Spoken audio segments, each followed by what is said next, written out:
Hello friends, आप सभी लोगों का मेरे इस चैनल पे स्वागत है। आप लोग मेरे चैनल पे अगर आपको लॉ से जुड़ी हुई जानकारियाँ सुनना अच्छा लगता है तो आप इसे लाइक, सब्सक्राइब, शेयर भी कर सकते हैं। आई होप आपको लॉ से जुड़ी हुई जानकारियाँ सुनना अच्छा लगता है। ज़्यादा से ज़्यादा लोगों के बीच में इसको शेयर करें। आज मैं आपको प्रॉपर्टी राइट्स के बारे में कुछ एक अहम निर्णय जो supreme court, honourable supreme court द्वारा लिया गया है, उसमें कुछ मैं उसको इंटरप्रिटेशन करूँगा। बहुत से लोग कब्जा लेकर बैठे होते हैं, तो सुप्रीम कोर्ट ने उनको कुछ अपनी इंटरप्रिटेशन करी है एक जजमेंट में।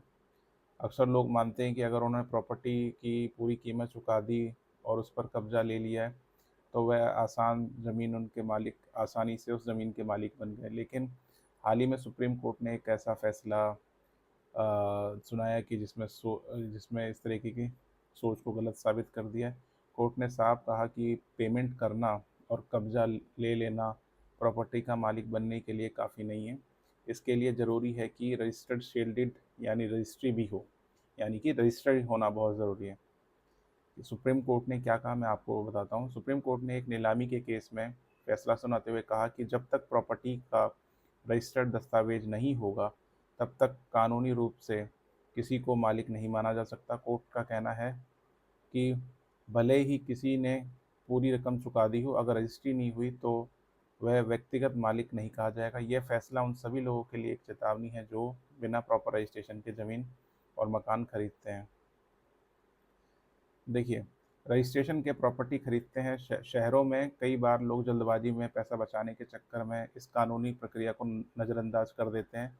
नतीजा होता है कि सालों के बाद केस चलते हैं कोर्ट कचहरी में और लोगों को फिर नुकसान होता है। अब देखिए, कोर्ट ने साफ क्लियर कहा कि बिना रजिस्टर्ड सेल डीड के प्रॉपर्टी का मालिकाना हक किसी को नहीं मिलता। रजिस्ट्रेशन ही एकमात्र तरीका है जिससे सरकार ने के रिकॉर्ड में ये दर्ज होता है कि किसके नाम पर प्रॉपर्टी है। अगर आपने रजिस्ट्रेशन नहीं कराया तो आपके पास कोई ठोस सबूत नहीं होगा कि वो संपत्ति आपकी है। इस संपत्ति से जुड़े कानून में साफ तौर पर बताया गया है कि 100 रुपये से अधिक कोई भी अचल संपत्ति जब तक रजिस्टर्ड नहीं होती तब तक वह कानूनी रूप से ट्रांसफ़र नहीं मानी जाती। यह नियम 1882 से लागू है। इसका मकसद है कि प्रॉपर्टी लेन देन में पूरी पारदर्शिता हो, फर्जीवाड़ा ना हो। देखिए, प्रॉपर्टी खरीदते समय इसलिए इन सब चीज़ों का ध्यान रखें कि सभी कागजात को चेक कर लें। ज़मीन का या मकान किसके नाम पे उसका वेरिफिकेशन करवाएं। स्थानीय रजिस्ट्री ऑफिस से जानकारी लें। कोई बकाया लोन या आदि कानूनी विवादित हो तो उसका जांच कर लें। रजिस्टर्ड सेल डीड ज़रूर बनवाएं और किसी कानूनी सलाहकार की अगर हो सके तो मदद लें। आई होप आपको ये जानकारी सुन के अच्छी लगी होगी। Thank you guys. थैंक